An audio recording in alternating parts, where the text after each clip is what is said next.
ഒരു വ്യക്തി, ഒരു നേതാവ്, ഒരു വക്താവ് ഒരു പാർട്ടിയിൽ നിന്ന് ഒഴിവായി നിൽക്കുന്നു, അദ്ദേഹത്തിൻ്റെ വ്യക്തിപരമായ കാരണങ്ങളാൽ ഒഴിവാകുന്നു എന്നാണ് അറിയാൻ സാധിക്കുന്നത്. പക്ഷേ അതിനെയൊക്കെ പൊക്കിപ്പിടിച്ചുകൊണ്ട് ഇവിടെ BJP-യിൽ അന്തഛിദ്രമുണ്ട് എന്ന് ചൂണ്ടിക്കാട്ടിക്കൊണ്ട് കോൺഗ്രസും മറ്റ് ചില കക്ഷികളുമൊക്കെ രംഗത്ത് വന്നിരിക്കുകയാണ്.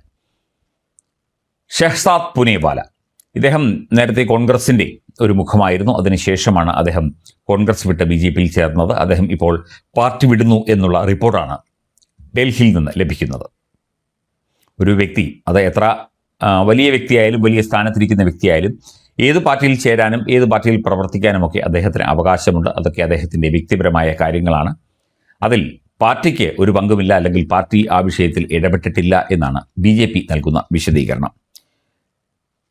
പാർട്ടിക്ക് വിമർശനങ്ങൾ ഏൽക്കുന്ന അവസരങ്ങളിലെല്ലാം ശക്തമായി പ്രതിരോധവുമായി രംഗത്ത് വരുന്ന ഷഹ്സാദ് പുനേവാല തികച്ചും വ്യക്തിപരമായ കാരണങ്ങളാലാണ് താൻ പാർട്ടി വിടുന്നത് എന്നാണ് ഇപ്പോൾ അറിയിച്ചിരിക്കുന്നത്. BJP-യുടെ ദേശീയ വക്താവാണ് അദ്ദേഹം. പാർട്ടിക്ക് വിമർശനങ്ങൾ ഏൽക്കുന്ന അവസരങ്ങളിലൊക്കെ തന്നെ അതിശക്തമായ വാദവും അതിശക്തമായ കണക്കുകളും അതിശക്തമായ രേഖകളുമായി രംഗത്ത് വരുന്ന വ്യക്തി കൂടിയാണ് പുനേവാല. തികച്ചും വ്യക്തിപരമായ കാരണങ്ങൾ എന്ന് പറയുന്നു. കഴിഞ്ഞ ദിവസം തൻ്റെ എക്സ് ഹാൻഡിലിലെ ബയോ മാറ്റിയ അദ്ദേഹം BJP ദേശീയ വക്താവ് എന്നത് ഒഴിവാക്കുകയും എന്നാൽ പ്രധാനമന്ത്രി നരേന്ദ്രമോദിയുടെ ആജീവനാന്ത അനുയായി എന്ന ആ ഒരു ടാഗ് നിലനിർത്തുകയും ചെയ്തു. മതം, ഇസ്ലാം സംസ്കാരം, ഹിന്ദു ആശയം, ഭാരതീയ ഗ്രന്ഥകർത്താവ്, GST-ക്ക് യാത്ര, പ്രധാനമന്ത്രി നരേന്ദ്രമോദിയുടെ ആജീവനാന്ത അനുയായി എന്നാണ് ഷഹ്സാദ് പുനേവാല തൻ്റെ ബയോയിൽ കാര്യങ്ങൾ വിശദീകരിച്ചിരിക്കുന്നത്. നിയമബിരുദധാരിയായ പുനേവാല കോൺഗ്രസിലൂടെയാണ് രാഷ്ട്രീയ യാത്ര ആരംഭിച്ചത്.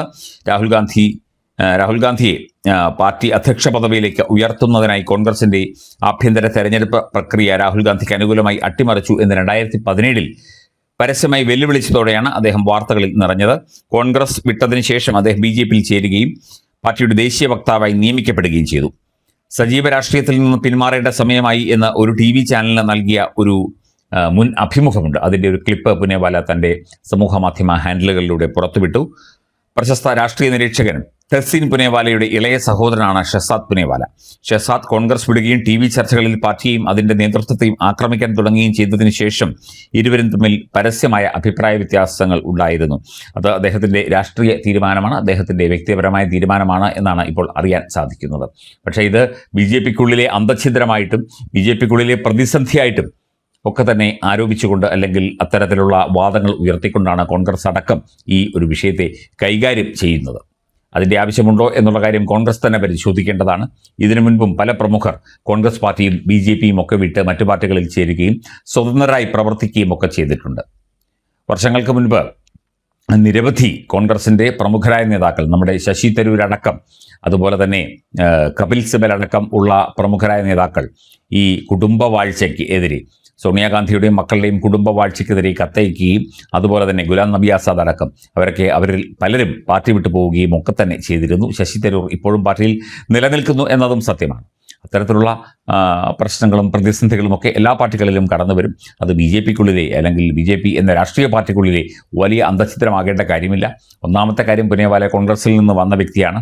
അദ്ദേഹം കാലാകാലങ്ങളായിട്ട്, അല്ലെങ്കിൽ അദ്ദേഹം ചെറുപ്പം മുതലേ BJP-യുമായിട്ടോ സംഘപരിവാർ പ്രസ്ഥാനങ്ങളുമായിട്ടോ അടുത്ത് നിൽക്കുന്ന ഒരു വ്യക്തിയല്ല. അപ്പോൾ പിന്നെ അദ്ദേഹത്തെ BJP ദേശീയ വക്താവായത് അദ്ദേഹത്തിൻ്റെ ആ ഒരു വാക്ചാതുര്യം കൊണ്ടുകൂടിയാണ്. അത് അദ്ദേഹം രാജിവെച്ചെങ്കിൽ അത് അദ്ദേഹത്തിൻ്റെ താല്പര്യമാണ്. മാത്രമല്ല, അദ്ദേഹം നരേന്ദ്രമോദിയുടെ ആജീവനാന്ത അനുയായിയായി തുടരും എന്ന കാര്യവും പറഞ്ഞിട്ടുണ്ട്, വ്യക്തമാക്കിയിട്ടുണ്ട്. ഇതിൽ BJP-യിൽ പ്രശ്നമുണ്ട്, പ്രതിസന്ധിയുണ്ട് എന്ന് പറയുന്നവരോട് തീർച്ചയായിട്ടും നിങ്ങൾ കാര്യങ്ങൾ കൂടുതൽ അന്വേഷിച്ച ശേഷം മാത്രം ഇത്തരം വാദങ്ങൾ ഉയർത്തുക എന്ന് മാത്രമേ പറയാനുള്ളൂ.